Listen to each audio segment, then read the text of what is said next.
চাকরিহারা group C ও group D কর্মীদের ভাতা দেওয়া সংক্রান্ত রাজ্যের সিদ্ধান্ত প্রশ্নের মুখে পড়ল কলকাতা হাইকোর্টে। সোমবার বিচারপতি অমৃতা সিনহা এই সংক্রান্ত একটি মামলার শুনানিতে প্রশ্ন তুলেছেন। এত তাড়াহুড়ো কিসের? সুপ্রিম কোর্টের রায়ের পর কোনো রকম আলোচনা বা স্ক্রুটিনি ছাড়াই কেন তড়িঘড়ি এই ভাতা দেওয়ার সিদ্ধান্ত নেওয়া হলো রাজ্যের কাছেই তা জানতে চান তিনি। এখনই যেন ভাতা দেওয়া শুরু না হয় তেমনটাই প্রাথমিক পর্যবেক্ষণ বিচারপতির। রাজ্য এখতিয়ারের বাইরে গিয়ে ভাতা দেওয়ার কথা ঘোষণা করেছে, এমনটাই মত আদালতের।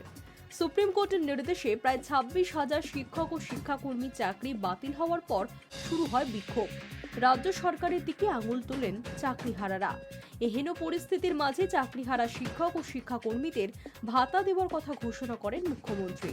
গত 15ই মে ভাতা সংক্রান্ত বিজ্ঞপ্তি জারি করা হয়।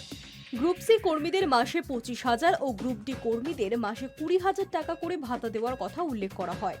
সরকারের সেই নির্দেশকে বেআইনি বলে উল্লেখ করে মামলা হয় কলকাতা হাইকোর্টে। সোমবার শুনানি ছিল বিচারপতি অমৃতা সিনহার বেঞ্চে। রাজ্যের বিরোধিতা করে আদালতে সোমবার সওয়াল করেন আইনজীবী বিকাশ রঞ্জন ভট্টাচার্য। 1 এপ্রিল থেকে টাকা দেওয়া শুরু হয়েছে। এ কথা শুনে বিচারপতি অমৃতা সিনহা রাজ্যকে বলেন, এখনই এই টাকা দেওয়া যেন শুরু না হয়।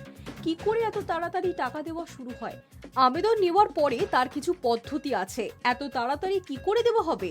এখনই কোনো টাকা দেবেন না, প্রাথমিক পর্যবেক্ষণে জানিয়ে দিলেন বিচারপতি অমৃতা সিনহা।